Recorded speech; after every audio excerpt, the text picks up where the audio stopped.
નમસ્કાર, જય જિનેન્દ્ર.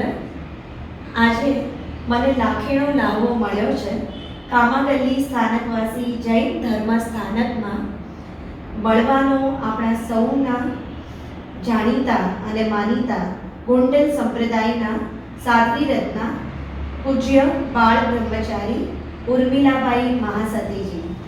જય જિનેન્દ્ર. તેમના દીક્ષાદાતા ગુરુદેવ તપ સમ્રાટ પૂજ્ય રતિલાલજી મહારાજ સાહેબ તથા શિક્ષાદાતા ગુરુદેવ ધ્યાન સાધક પૂજ્ય હસમુખ મુનિ મહારાજ સાહેબ તથા ગુરુની મૈયા પૂજ્ય વરા મુક્તાબાઈ મહાસતીજી તથા અપૂર્વ શ્રુત આરાધિકા પૂજ્ય લીલમબાઈ મહાસતીજી અને આપશ્રીનો ગુરુ પરિવાર એટલે પ્રાણ પરિવાર. स्वामी जी एम कहवाए कि जो बात दवा से ना हो वो बात दुआ से होती है, जो बात दवा से ना हो वो बात दुआ से होती है. काबिल गुरु जो मिल जाए तो मुलाकात प्रभु से होती है. तो आप श्री ने तो काबिल गुरुदेव गुरुनी मैया મળ્યા, પણ આજે આપ જેવા ગુરુદેવ અહીં આ સૌને મળ્યા છે એ અમારા સૌ માટે પણ એક પરમ સૌભાગ્યની વાત છે. અને આજે જે આધિ વ્યાધિ ઉપાધિથી ત્રસ્ત આ કોરોના કાળ છે એમાં આપશ્રી જેવા ધર્મગુરુ જો એક દશા અને દિશા બતાવે તો તેનાથી એક દીવાદાંડી જેવું કાર્ય થઈ શકે કે સમાજને આગળ કયા રાહ તરફ ચાલવું એ માટે એક સાચી સમજ શક્તિ અને સહન શક્તિ મળે. તો એ માટે જન્મભૂમિ વર્તમાનપત્રના ધર્મભૂમિ પૂર્તિ માટે હું આપનો એક નાનકડો ઇન્ટરવ્યૂ લેવાનો એક નમ્ર પ્રયાસ કરું છું. અને આપ જેવા અનુભવીનું અમૃત, જેમ આપણે કહીએ કે જ્યાં ન પહોંચે રવિ ત્યાં પહોંચે કવિ, અને જ્યાં ન પહોંચે કવિ ત્યાં પહોંચે આપશ્રી જેવા અનુભવી. તો આપની અનુભવની અમૃત વાણીથી આજે માત્ર હું નહીં, જન્મભૂમિ ધર્મભૂમિના વાચકો અને જે પણ આ વિડીયો સાંભળે છે એ સૌ શ્રોતાજનોને એક નવી રાહ મળશે. તો થોડાક પ્રશ્નો તરફ આગળ વધીએ એ પહેલાં આપનો પરિચય, જે આમ તો સાગરમાં ગાગર સમાવવા જેવી વાત છે, તો પણ એક નમ્ર પ્રયાસ કરું છું કે આપશ્રીનો પરિચય હું આપું. તો મિત્રો, સ્વામીએ પહેલેથી ધર્મ અને સાહિત્યનું બહુ સરસ બેલેન્સિંગ જાળવ્યું છે. અને હિન્દી અભ્યાસમાં તો તેમણે સાહિત્ય રત્ન એટલે જે સૌથી મોટી ડિગ્રી હોય એ હાંસલ કરી જ છે, પણ સંસ્કૃતમાં પણ તેમણે ઉત્તર મધ્યમાં પાર્ટ 1 પાર્ટ 2 પણ ડિગ્રી મેળવી છે. એટલું જ નહીં, ધાર્મિક અભ્યાસ તેમણે જે વૈરાગી અવસ્થામાં કર્યો એમાં શ્રમણી વિદ્યાપીઠ ઘાટકોપર ઈસ્ટમાંથી 5 વર્ષનો કોર્સ કર્યો છે. સાથે ધાર્મિક પરીક્ષા બોર્ડ અહમદનગરમાંથી વિશારદ પ્રભાકર અને શાસ્ત્રી જેવી ડિગ્રીઓ પ્રાપ્ત કરી છે. સાથે જ સાહિત્ય સેવા માટે પ્રેમ જીનાગમ પ્રકાશન શ્રમણી વિદ્યાપીઠ, શ્રી વિપાક સૂત્રનો અનુવાદ પણ વૈરાગી અવસ્થામાં કર્યો છે. અને ગુરુ પ્રાણ આગમ 32માં શ્રી સૂત્રકૃતા સૂત્રનો અનુવાદ કર્યો છે. અને એમના પુસ્તકો પશ્ચાતાપની પાવન ગંગા, જે આજે મને અહીં બતાડવાનો અને પછી ડેફિનેટલી વાંચવાનો પણ એક લાહવો મળશે એવું એમનું આ પુસ્તક નહીં પણ હું ગ્રંથ કહીશ કે પશ્ચાતાપની પાવન ગંગા. અને એમનું બીજું એવું જ માર્ગદર્શક પુસ્તક એટલે કલ્યાણની કેડી. તો પશ્ચાતાપની પાવન ગંગામાં વિષય છે રત્નાકર 25 અને કલ્યાણની કેડીમાં વિષય છે પરમ કલ્યાણના 40 બોલ. એ ઉપરાંત લોકડાઉન સમયમાં પણ આપત્તિને આશીર્વાદમાં ફેરવવાની એક અમૂલ્ય તક એમણે લીધી છે, જેમાં આપશ્રીએ 11 અંગસૂત્રોનો એટલે કે આગમોનો અંતરંગ પરિચય પર લખાણ કર્યું છે. તો બહુ જ જલ્દી એની પણ ઝલક આપણને મળશે. તો આવી બહુમુખી પ્રતિભા કે જેમણે ધર્મ અને સાહિત્ય ક્ષેત્રે ઊંડું ચિંતન અને મનન કર્યું છે. એમનો આજે અહીંથી એક ઇન્ટરવ્યૂ લઈ અને એમના વિચારો આપની સમક્ષ રજૂ કરવાની એક તક લઉં છું. સ્વામી, કામાકલી શ્રી સંતની વિનંતીથી આ ચાતુર્માસ તો આપ શ્રી અહીં કરો છો, પણ વીતેલા વર્ષોમાં આપે બીજા ચાતુર્માસ ક્યાં કર્યા છે? અમે ઘાટકોપરમાં રાજાવાડી કરી છે, સ્વાધ્યાય કરી છે, કામાવાડીમાં 4 ચોમાસા કર્યા છે પહેલાં. અરે વાહ. અને એ સિવાય અમે કાંદીવાડી, મલાડ, મોરીવાડી, વસઈ, દાદર એવા દરેક જગ્યાએ ચાતુર્માસ કર્યો છે. એ સિવાય બોમ્બેથી બહાર કલકત્તા, લાતુર એવા પણ ચાતુર્માસ કર્યા છે. અમારા ગુરુદેવ હતા ધ્યાન સાધક પૂજ્ય હસમુખ પુણ્ય મહારાજ સાહેબ, એમના સાનિધ્યમાં અનુકાળમાં અમે 3 ચાતુર્માસ કર્યા છે. પણ ત્યાં અમારે ગુરુદેવનું ધ્યાન સાધનાનો જ લાભ લેવાનો હોય, એમના પ્રવચનોનો જ લાભ લેવાનો હોય. પણ અહીં અમે જે ચાતુર્માસ કરીએ ત્યાં અમારે પોતાની પ્રવૃત્તિ કરવાની હોય. અચ્છા, પ્રવચનોની વાત કરીએ તો અત્યારે લોકડાઉનના સમયમાં ખાસ લોકો મનોરંજનથી મનોમંથન તરફ વળ્યા છે. તો હવે જો આપના બીજા પ્રવચનોની સીડી કે પેનડ્રાઈવ કે કોઈ સાહિત્ય જો લોકોને સાંભળવું હોય તો એ દિશામાં આપ થોડું માર્ગદર્શન આપશો કે આપના બીજા કયા વિષયો પર પ્રવચનો થઈ ગયા?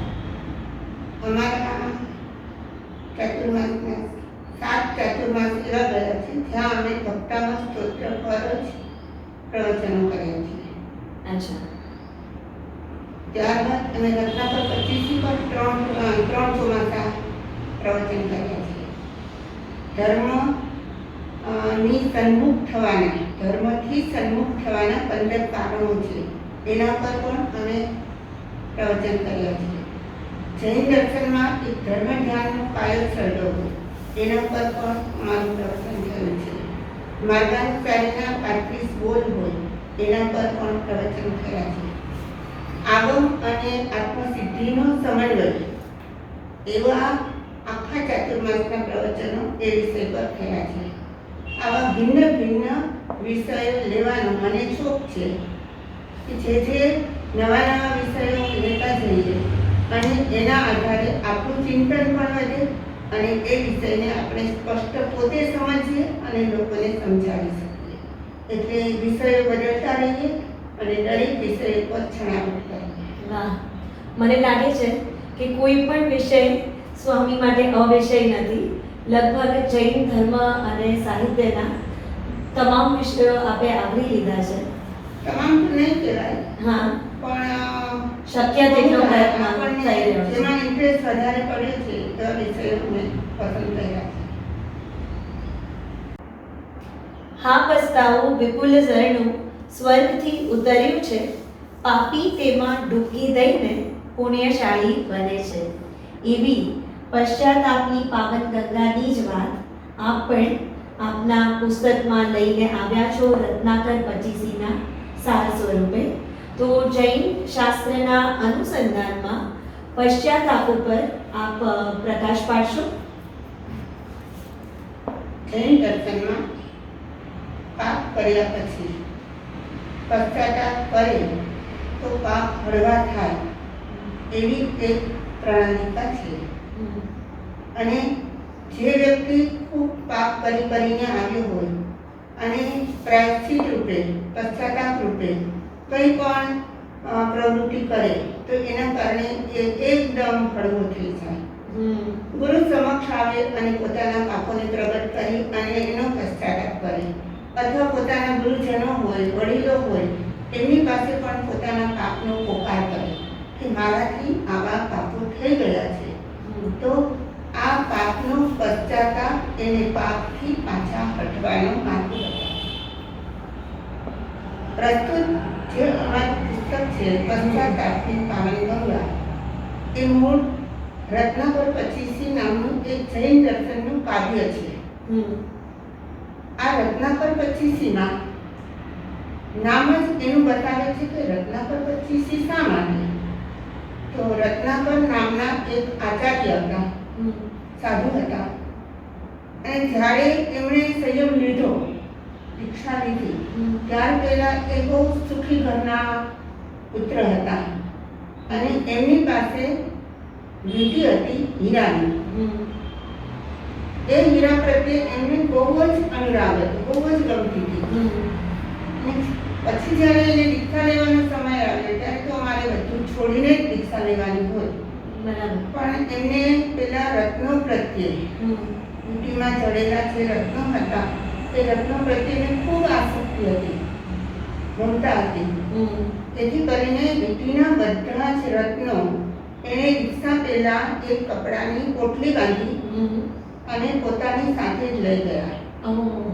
અને અમારો જે આ ઓઘો હોય, હા. રજોગરણ હોય, એમાં એમણે એ પોટલી બાંધી દીધી અને એ પોટલીને દરરોજ ખોલીને જોઈ. હમ. હજી એમને એના એમાંથી પ્રત્યેની અનુરાગ આસક્તિ છે, અનુરાગ છે. હમ. પછી એમને એક વખત કોઈ શ્રાવક જોઈ ગયા. હમ. જ્યારે પડી લેવાનું કરતા હતા, ખોલતા હતા અને પડી લેવાની ક્રિયાને હા. દરરોજ ખોલવાનું હોય, દરરોજ ફરી પાછું બાંધવાનું હોય. બરાબર. તો એને જ્યારે બાંધતા હતા ત્યારે એક શ્રાવકની નજર પડી ગઈ. શ્રાવક એટલે ગ્રહસ્થી હોય, હા. એમની નજર પડી અને એને થયું કે આ કંઈ ચમકતી વસ્તુ આપણા હાથમાં છે. પછી એ શ્રાવકે 6 મહિના સુધી લગાતાર હમ. એમને ખરાબ પણ ન લાગે અને એમને સન્માર્ગે પણ આવી જાય એવા પ્રયત્નો કર્યા. હમ. તો એ શ્રાવક દરરોજ નવા નવા પુસ્તકોમાંથી કંઈ કંઈ પરિગ્રહને લગતી વાતો શોધી આવે અને ગુરુ મહારાજને પ્રશ્ન કરે. હમ. એમ કરતાં કરતાં ગુરુ મહારાજને પોતાને 6 મહિને ખ્યાલ આવ્યો કે હું આને આટલી રીતે પરિગ્રહ વિશે સમજાવું અને આવો સરસ ભણેલો ગણેલો શ્રાવક છે, સમજદાર છે અને કેમ સમજતો નથી. ત્યારે એનું રાતના ચિંતન ચાલ્યું કે હું પોતે પરિગ્રહ રાખીને બેઠો છું હમ. તો મારો ઉપદેશ એને કામ ક્યાંથી લાગે. વાહ. એટલે એમણે સવારે જ્યારે રજોગણ ખોલ્યો, પેલા શ્રાવક તો ત્યાં ને ત્યાં જ રહે છે, હમ. એમનો ભાવ છે આચાર્ય સન્માન આપે, બરાબર. એને બધું જ છોડ્યું છે પણ આ કેમ? આ કેમ નથી છૂટતું.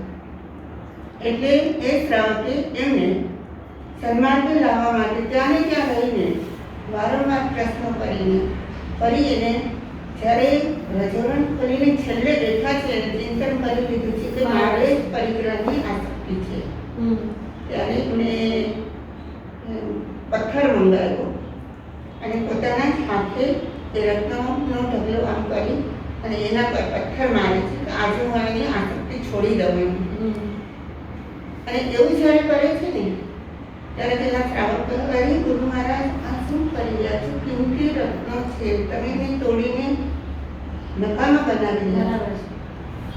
ત્યારે આ સાધુ જે રત્નાકર આચાર્ય છે એ કહે છે કે તું જ મારો ગુરુ છે, વાહ. તે જ મને સન્માર્ગે લાવવામાં પ્રયાસ કરે છે હમ. અને આ રત્નો એ તો મારા માટે કાપરા સમાન છે. બરાબર. એમ કરીને એ તોડી નાખે છે જ્યારે અને રત્ન અને પછી એને પથ્થર. પ્રાયશ્ચિત રૂપે હમ. આ રત્નાકર 25 લખી, જે સાંજ્ય પ્રાર્થના છે, સંધ્યાકાળે બોલવાની પ્રાર્થના છે. હમ. એટલે ગ્રહસ્થી જીવો જે પણ આખા દિવસમાં પાપ કરે, હમ. પછી ક્રોધ, માન, માયા, લોભ હોય, રાગદ્વેષ હોય, ઈર્ષા કરી હોય, અદેખાઈ કરી હોય, હમ. કાંઈ પણ એવા દોષો લાગ્યા હોય બરાબર. તો એના કારણે એને આખા દિવસમાં જે દોષો લાગ્યા હોય એનું પ્રાયશ્ચિત એ રત્નાકર 25 માધ્યમથી કરે. વાહ. એવું સરસ મજાનું કાવ્ય હમ. એમણે તો સંસ્કૃતમાં રચના કરી હતી. હમ. પછી શામજીભાઈ કરીને એક બોટાદના શ્રાવક હતા, હમ. એમણે એનું સમશ્લોકી, હમ. સમશ્લોકી સમજો ને, હમ. સમશ્લોકી એટલે એ જ રાગમાં એને ગુજરાતી અનુવાદ કર્યો. અને આજે જૈન સમાજમાં દરેક ફિરકામાં આ રત્નાકર 25નું ચલણ છે. લોકો પ્રાયશ્ચિત કરવા માટે રત્નાકર 25 બોલે છે. વાહ. એવા રત્નાકર 25ના કાવ્ય પ્રત્યે મને બચપનથી પ્રીતિ હતી, હમ. પણ મને સમજાતું નહોતું કે આ આટલું ગહન ભાવોથી ભરેલું છે. હમ. એટલે એના પર મેં સૌથી પ્રથમ પ્રયાસ કર્યો અને આ બુક બહાર પાડી. વાહ. એટલે એ કાવ્ય માત્ર એ દિવસે એ સદગુરુને નહીં પણ અનેક શ્રાવકોને પણ પશ્ચાતાપની પાવન ગંગાથી કદાચ સદમાર્ગે વાળ્યા હશે અને આગળ પણ આ પુસ્તક અને આ કાવ્યથી અનેક લોકો સદમાર્ગે વળશે. વાહ. આ પશ્ચાતાપની પાવન ગંગા પુસ્તક ઉપર રત્નાકર પંચીસી કાવ્યની જે સરસ મજાની વાત આપે કહી એ દ્રષ્ટાંત પરથી મને આવી જ એક બીજી વાત યાદ આવે છે કે એકવાર એક સમ્રાટ નમાઝ પઢતો હતો અને ત્યાંથી એક દાસી પસાર થઈ. હવે સમ્રાટને નમાઝ પઢવામાં થોડો ખલેલ પડ્યો એટલે પેલી દાસી ઉપર તેણે ગુસ્સો કરતા કહ્યું કે તારી એ જુર્રત કે જ્યાં હું શહેનશાહ નમાઝ પઢું ત્યાં તું આવી રીતે દખલ કરે, તું અહીંથી પસાર થાય અને મને વિક્ષેપ નાખે. ત્યારે પેલી દાસી હાથ જોડીને નમ્ર ભાવે એટલું જ બોલી, જહાંપના માફ કરજો પણ હું મારા પતિને શોધવા નીકળી હતી ને તો થોડી બાવરી થઈ ગઈ હતી. હું ક્યાંથી પસાર થાઉં છું એનું મને ભાન જ ન રહ્યું. પણ નાના મુખે મોટી વાત કરું છું, પણ આપ તો જગતપતિને શોધવા નીકળ્યા હતા તો આપને ક્યાંથી ખ્યાલ રહ્યો કે અહીંથી કોઈ પસાર થઈ રહ્યું છે. અને પશ્ચાતાપની એવી જ પાવન ગંગા પેલા શહેનશાહના હૃદયમાં પણ વહી અને તેણે કહ્યું દાસીને કે બેન, બેટા, દીકરી, મારા કરતાં કદાચ ખુદાની તું વધારે નજીક છો અને મારા વતી ખુદાને તું બંદગી કરજે કે જેવો પ્રેમ તને તારા પતિમાં છે એવો મને જગતપતિમાં પ્રગટ થાય. તો પશ્ચાતાપની પાવન ગંગાથી ઘણીવાર કોઈ દાસી હોય કે કોઈ શ્રાવક હોય એ મોટા શહેનશાહ કે ગુરુને પણ સદમાર્ગે રસ્તો બતાડી શકે. પણ આજના સમાજમાં આજે જે અંધાધૂંધી પ્રવર્તે છે ત્યારે એવું લાગે છે કે ધર્મ અને અધર્મ વચ્ચેની પાતળી ભેદરેખા લગભગ ભૂસાતી જાય છે. તો એવી સ્થિતિમાં લોકોને ધર્મ તરફ કઈ રીતે વાળવા? સૌથી પ્રથમ તો આપણે ધર્મ અને અધર્મ શું તે સમજી લઈએ. ધર્મ એટલે પોતે પોતાના ભાવમાં જ રહેવું અને અધર્મ એટલે પોતાનાથી બહારમાં રહેવું. બહારની વ્યક્તિઓ, બહારની વસ્તુઓ, એમાં જ્યાં જ્યાં આપણે ઇન્વોલ્વ થઈએ એ બધો જ અધર્મ છે અને માત્ર ને માત્ર આપણે આપણામાં જ રહીએ તે ધર્મ છે. વાહ. એટલે ધર્મ અને અધર્મ એ બંનેની આપણે કહ્યું કે એમ જે પાતળી રેખા છે ભૂસાઈ રહી છે, પણ ધર્મ અને અધર્મ એમ તો ઓપોઝિટ છે. ટોટલી એકબીજાથી ઓપોઝિટ એકદમ છે. વિરુદ્ધ છે. હા.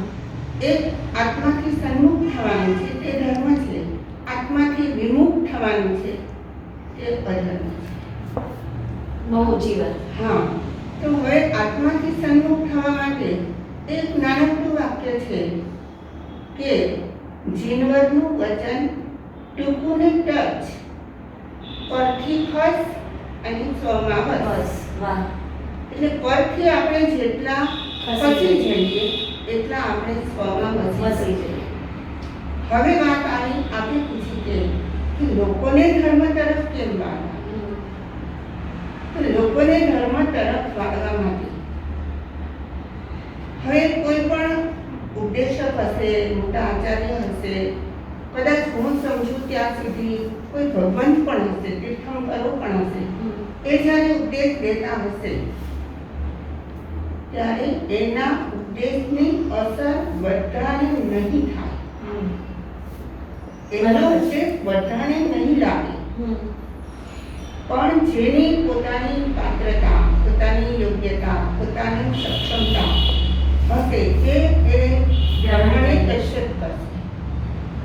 એટલે આપણે એમ માનીએ છીએ, હું પણ માનું કે અન્ય કોઈ સંતો પણ માને કે મેં આટલાને ધર્મ તરફ વાળ્યા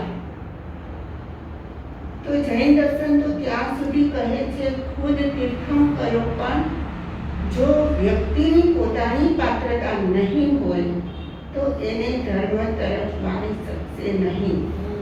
ખુદ તીર્થંકરો જે કેવળ જ્ઞાન કેવળ દર્શનના ધારક છે એવા તીર્થંકરો પણ ઉપદેશ તો વહાવે જ છે પણ બધાને એની અસર થતી નથી. તો ધર્મ તરફ વાળવા સારી વાત છે. આપણે માનીએ છીએ કે આપણે એને ધર્મ તરફ વાળી રહ્યા છીએ, પણ એ ધર્મ કરનાર વ્યક્તિ, ધર્મ તરફ વળનાર વ્યક્તિની પોતાની પાત્રતા, પોતાની યોગ્યતા હશે તો જ એને અસર થશે. બાકી તો એ કપડાં ખંખેરીને ત્યાંથી રવાના થઈ જશે. અને સંતો માને કે સાધીજીઓ માને કે મેં આટલાને ધર્મ કમાયો, મારી પરિષદામાં આટલા લોકો હતા, આટલાએ ધર્મ સાંભળ્યો, પણ ધર્મ તરફ વાળવા માટે એને ધર્મનું સ્વરૂપ બતાવી શકાય કે પોતાના ભાવમાં રહેવું, પોતાની દયા ભાવના હોય, કરુણા ભાવના હોય, આત્મામાં જે સંભાવ હોય એ બધામાં રહેવું, કોઈનામાં ઇન્વોલ્વ ન થવું, રાગ ન કરવો, દેશ ન કરવો, કોઈને આપણે ઈર્ષાથી ન જોવા, અદેખાઈથી ન જોવા, કોઈના પ્રત્યે અપશબ્દ ન બોલવો, તો આપણે ઓટોમેટિક ધર્મને પામી શકીએ. આવું આપણે લોકોને સમજાવીએ અને જો એની પાત્રતા હોય તો એ વાતને સ્વીકારી અને ધર્મ તરફ ઓટોમેટિક હોય. બરાબર છે. આપણે તો નિમિત્ત બનીએ છીએ, જે ઉપદેશક છે એ માત્ર નિમિત્ત બને છે, પણ એમને ધર્મ પામવો કે ન પામવો એ તો વ્યક્તિની પોતાની પાત્રતા. જેવી રીતે એક શિક્ષક હોય 50 કે 60 વિદ્યાર્થીઓને એક જ વર્ગમાં એક સાથે શીખવાડે, પણ એમાંથી કોઈ હોય જે પહેલા નંબરે પૂરા માર્ક્સ લાવે અને કોઈ હોય એ નાપાસ થાય.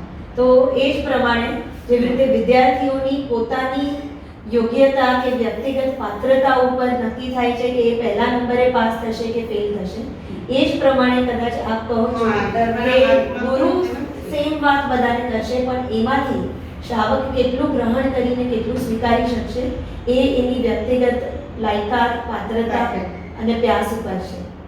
જેમ કોઈ ખેતર હોય, ખેતરમાં પાણી પાતા હોય, ક્યારાઓ વાવેલા હોય અને પાણી પાતા હોય તો કોઈ જગ્યાએ શેરડી વાવી છે તો એ શેરડીમાં મીઠો રસ થશે, કોઈ જગ્યાએ કાંદા પણ વાવ્યા છે તો એમાં તીખો અને એવો રસ પણ થશે, દુર્ગંધયુક્ત. બરાબર છે. તો એ અલગ જ પાણી તો સેમ છે, પણ એ પાત્રતા એ બીજની છે કે એ કેવું પ્રદર્શન છે અને કેવું પરિણામ આવે છે. બહુ સરસ દ્રષ્ટાંતો વડે આપણે સમજાવ્યું. અને હવે જ્યારે શિક્ષણની વાત કરી તો મારે આગલો પ્રશ્ન એ પૂછવો છે કે અત્યારે ખૂબ ડિબેટ ડિસ્કશન ચાલે છે, ઘણી ચર્ચા વિચારણા એવી થાય છે કે ગુજરાતી વિષય હોવો જોઈએ, પાછો ગુજરાતી વિષય અંગ્રેજી માધ્યમમાં પણ એક વિષય તરીકે હોવો જોઈએ, સંસ્કૃત નામશેષ થતું જાય છે તો સંસ્કૃત હોવું જોઈએ, અને એક તરફ કોન્વેન્ટવાળાની એક ચળવળ કે પછી દેખાદેખી ચાલે છે કે જર્મન, ફ્રેન્ચ એ બધું પણ હોવું જોઈએ, પણ ધર્મ એક વિષય તરીકે લેવાની વાત તો કોઈ કરતું જ નથી. તો એ દિશામાં શું આપને નથી લાગતું કે અભ્યાસક્રમમાં એક પાઠ્યપુસ્તક કે એક વિષય ધર્મ પણ હોવું જ જોઈએ? હા, શિક્ષણની દ્રષ્ટિએ જુઓ તો ભાષા એ બહુ જરૂરી ચીજ છે અને પ્રાંત વાઇઝ ભાષાઓ કોઈ અલગ અલગ, એટલે સૌ પોતાની માન્યતા અનુસાર કે ગુજરાતી હોવી જોઈએ, કોઈ દેશી સંસ્કૃત હોવું જોઈએ, જેને જે ભાષા પ્રત્યે રુચિ હોય એ ભાષાનું એ કોર્સ કરે કે આ શિક્ષણમાં હોવું જોઈએ. પણ ધર્મ તો સર્વમાન્ય છે. ધર્મ માત્ર પ્રાંત વાઇઝ નથી, ધર્મ સર્વમાન્ય છે. એટલે ધર્મ જો પાઠ્યપુસ્તકમાં આવે અથવા વિશ્વના પ્રત્યેક ધર્મોનું એમાં બયાન દેવામાં આવે કે જૈન ધર્મ આ છે, બૌદ્ધ ધર્મ આ છે, ક્રિશ્ચન ધર્મ આ છે, મુસ્લિમ ધર્મ આ છે, તો લોકો સમજી શકે કે ધર્મ આખર તો એક જ ચીજ છે. 100%. આ નામ બધા અલગ અલગ ભલે હોય, મુસ્લિમ કે જૈન ધર્મ હોય કે બૌદ્ધ ધર્મ હોય, બરાબર. પણ ધર્મ શું છે? મેં હમણાં થોડી વાર પહેલા જ કહ્યું કે ધર્મ એટલે પોતાના આત્મામાં રહેવું, સ્વભાવમાં રહેવું, પોતાના આત્મ સ્વરૂપમાં રહેવું. પછી ક્રિશ્ચિયનનો ધર્મ હોય ને તો પણ એ જ્યારે એની બંદી કરતા હશે, પ્રાર્થના કરતા હશે, ત્યારે એ પણ એકાગ્ર થતા હશે પોતાના આત્મભાવમાં છે. જૈન ધર્મ હશે તો એ પણ જ્યારે ધ્યાન સાધના કરતા હશે તો એ પોતાના આત્મભાવમાં સ્થિર થવાનો પ્રયાસ કરતા હશે. આખર દુનિયાને છોડ્યા વિના ધર્મ થઈ શકે નહીં. દુનિયાને છોડવું એટલે માત્ર બહારની વેશભૂષાથી નહીં. જેમ કે અમે સંન્યાસ લીધો, અમે સાડી પણ લીધું, અમે બધું છોડીને અહીં આવી ગયા, એ માત્ર નહીં, પણ દુનિયાવી વિચારો પણ ન રહે. અલિપ્તતા. દુનિયાના બધા જ ભાવોથી આપણે જ્યારે અલિપ્ત થઈ જઈએ અને આપણા આત્મા એ સર્વસ્વ છે, એનાથી વિશેષ કાંઈ જ નથી. અમારા ગુરુદેવ ધ્યાન સાધના કસ્તુરી મહારાજ સાહેબ વર્ષો સુધી ધ્યાન સાધનામાં રહ્યા, અનકાઈ મુકામી. પણ અમે જ્યારે ધ્યાનમાં જતા હોઈએ, ત્યાં કુટીરો છે ધ્યાનની, અમે જ્યારે જતા હોઈએ ત્યારે અમને એ શિખામણ આપે જતા હોઈએ ત્યારે કે ભય અને લાલચથી મુક્ત રહેજો. બરાબર છે. ભય અને લાલચથી મુક્ત રહેજો. કે જ્યારે ધ્યાન સાધનામાં લોકો બેસે ને ત્યારે મેં ડેવલપના દેવો લાલચ આપવા માટે પણ આપે અને ડરાવવા માટે પણ આપે. તો ડરવાનું પણ નથી અને લાલચમાં પ્રલોભનમાં પણ જવાનું નથી. કારણ કે આપણો આત્મા અનંત શક્તિનો ધારક છે. એવું જ્યારે સમજાય જાય ત્યારે આત્મભાવમાં સ્થિર થાય. તો મને લાગે છે કે શિક્ષણમાં પણ અગર ધર્મને વણી લઈને વાસ્તવિક ધર્મ શું છે, ભલે કે બધા જ ધર્મોના નામ અલગ છે, એના પ્રરૂપકો અલગ છે, એમના ઉપાસકો અલગ છે, પણ ધર્મ તો નક્કર એક જ છે. અને એ ધર્મ સમજાવવામાં આવે તો આપણા જગતને આખી સ્પીકર બદલાય છે. દરેક જગ્યાએ શિક્ષણમાં ધર્મને સ્થાન આપે તો બહુ જ આવકાર્ય છે. એ લોકોના ઉછેરમાં પાયારૂપ જ એક શિક્ષણમાં ધર્મ એક આરૂઢ થઈ જાય તો એમના વિચારમાં, આચારમાં, સંસ્કારોમાં 100% દેખાશે ફરક. અને આપે જે અલિપ્તતાની વાત કરી તો એ અલિપ્ત રહેવા માટે એક સરસ શેર યાદ આવે છે कि वो इश्क ही क्या जिसमें बंदा रंगा जाए, इश्क तो वो है जिसमें खुदा रंगा जाए. तो સમાધિની એક એવી અવસ્થા આવે બંદગીની કે જ્યારે માત્ર ભક્ત પ્રભુને નહીં પણ પ્રભુ પણ ભક્તને યાદ કરે. એવા અનેક ઉદાહરણો છે કે જેમાં આપણે સાંભળીએ છીએ શાસ્ત્રોમાં કે જ્યારે રોજની નમાઝ કે રોજની પ્રાર્થના કે રોજનું અનુષ્ઠાન ન થાય ત્યારે પ્રભુ તરફથી પણ અવાજ આવે કે આજે મારો ભક્ત ક્યાં ગયો. તો એ માટે આપણે કહ્યું એ પ્રકારની અલિપ્તતા કે પછી એ પ્રકારની તન્મયતા હોવી બહુ જરૂરી હોય. તો એ તન્મયતા કે દુનિયાવી અલિપ્તતા, દુનિયાવી વસ્તુઓથી અલિપ્તતા કઈ રીતે પ્રાપ્ત કરાય? દુનિયાવી વસ્તુઓને જ્યારે આપણે ક્ષણિક માનતા થઈએ તો એનાથી અલિપ્ત થવાય.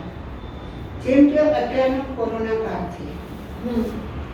કોરોના કાળમાં દરેક વ્યક્તિને સમજાઈ ગઈ છે કે આપણું જીવન ક્ષણિક છે, ક્ષણભંગુર છે.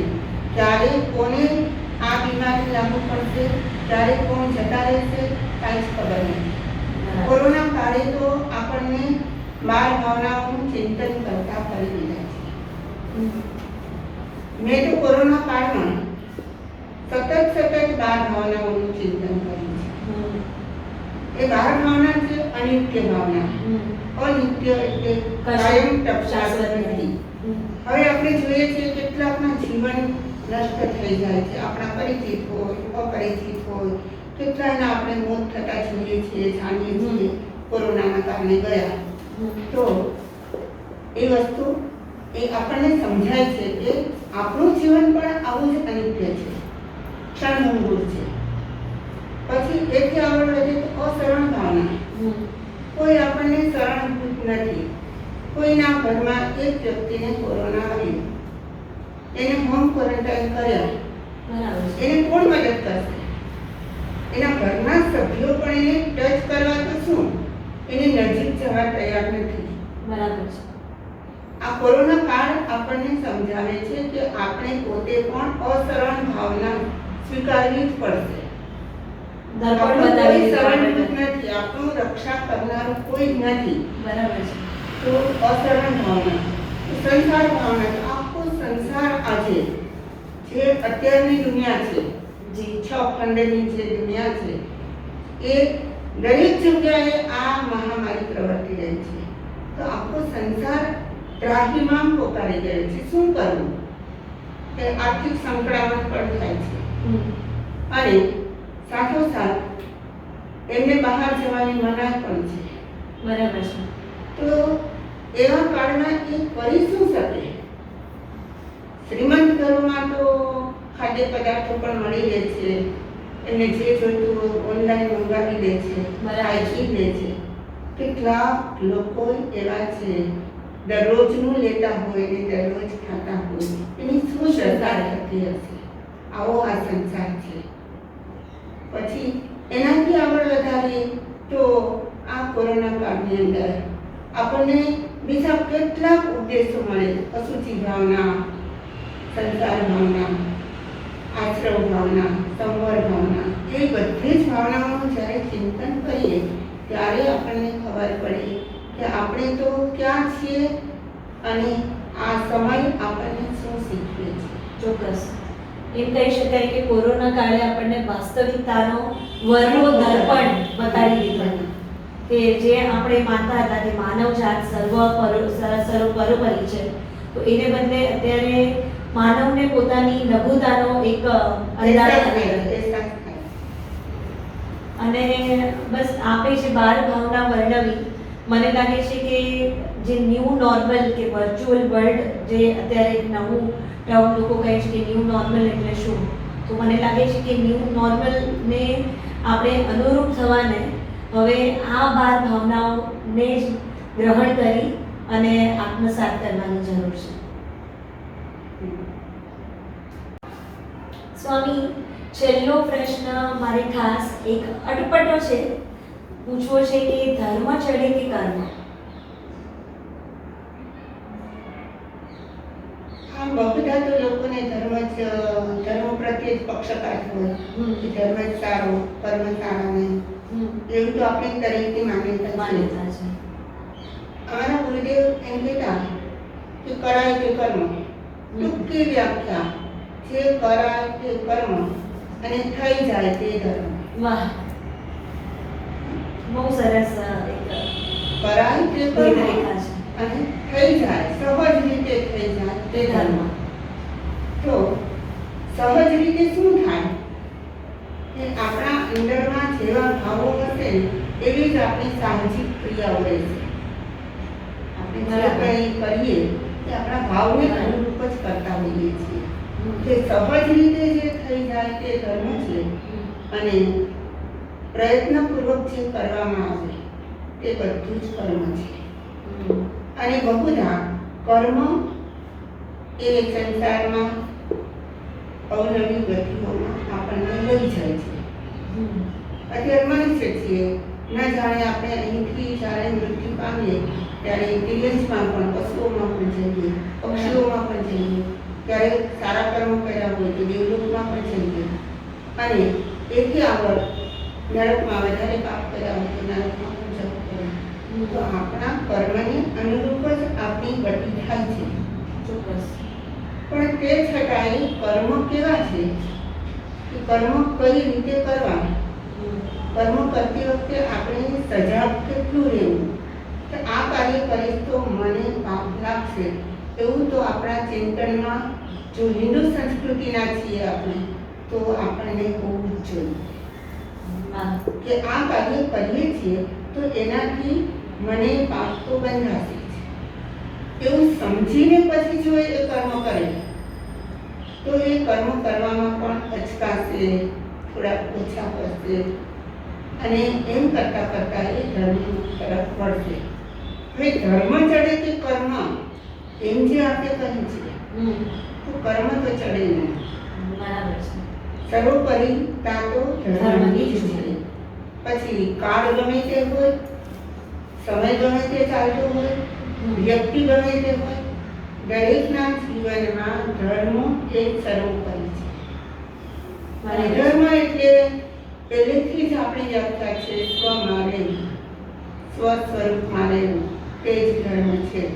આ બધા પુસ્તકો, આગમો, સૂત્રો, ધર્મગ્રંથો, પુરાણો એ બધામાં જે ધર્મ બતાવે છે એ તો એ ધર્મ તરફ વળવાની પ્રક્રિયા છે અને એના માર્ગદર્શન હેઠળ આપણે ધર્મ તરફ વળીએ છીએ. પરંતુ ધર્મ એ આત્માની ચીજ છે. પછી ક્રિશ્ચિયન ધર્મ હોય, જૈન ધર્મ હોય, બૌદ્ધ ધર્મ હોય, આત્મા તરફ લઈ જાય, આત્મ સ્વરૂપની ઓળખ કરાવે, એ જ ધર્મ છે. અને એ જ હંમેશા સર્વોપરી હોય અને ધર્મની જ હંમેશા જીત થાય, એ જ ચડે, એ જ આગળ વધે. કર્મ કરનાર એને તો ચતુર્ગતિમાં પરિભ્રમણ જ કરવાનું. બરાબર. બહુ સરસ રીતે આપણે ટૂંકમાં ધર્મ અને કર્મનો સાર આપ્યો. અને આજે જે ન્યૂ નોર્મલ પ્રમાણે જે આખી સ્થિતિ વિશ્વના ફલક પર બદલાઈ રહી છે અને હજી દૂર દૂર સુધી ક્યાંય જ આપણને વેક્સિનનો નિવેડો તો દેખાતો પણ નથી, ત્યારે મને લાગે છે કે આ વિચારો રૂપી, આ વાણી રૂપી જે વેક્સિન છે એનાથી જ માનવ જાતે હમણાં તો જીવવાનું છે અને વાયરસ સામે જીતવાનું પણ છે. અને એમ કહેવાય કે આકાશ અફાટ છે, અમાપ છે, અસીમ છે. એને આપણે 12 ઇંચની ફૂટપટ્ટી લઈને માપવા નીકળીએ ને મિત્રો, તો માપી ના શકીએ.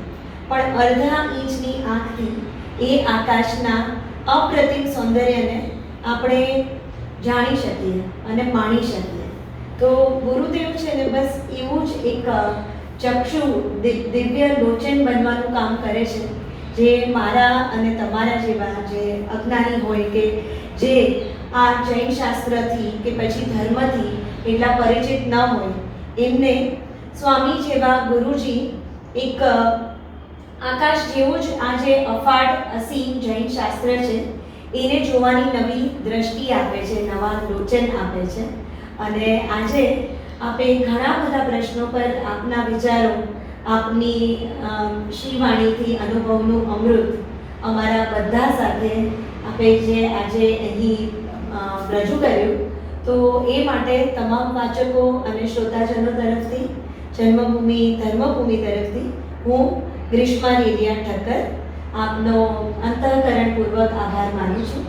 અને બસ અંતમાં એટલું જ કહીશ કે ગુરુજી જો મળે ને તો મઝધારમાં કિનારા જેવું, અને મઝધારમાં કિનારા જેવું એક એવું કાર્ય થાય કે આવા કેટલાય વાયરસ આવે, કે આવા કેટલાય આદિવ્યાધિ ઉપાધિ આવે, તો મનને એક શાતા છે, એક હૂંફ છે કે ગુરુનો સહારો છે, ગુરુરૂપી કિનારો છે. તો ફરી એકવાર ખૂબ ખૂબ આભાર. અને ફરી એકવાર તમામ વાચકો અને શ્રોતાજનો ને જન્મભૂમિ ધર્મભૂમિ તરફથી હું ગ્રીષ્મા રેલિયા ઠક્કર આપ સૌનો પણ આભાર માનવાની તક લઉં છું કે આમ જ આપના વિચારો પણ અમારા સુધી પહોંચાડજો અને આપના પ્રશ્નો પણ અમારા સુધી પહોંચાડજો. અને ફરી એકવાર આભાર, ધન્યવાદ, જય જિનેન્દ્ર.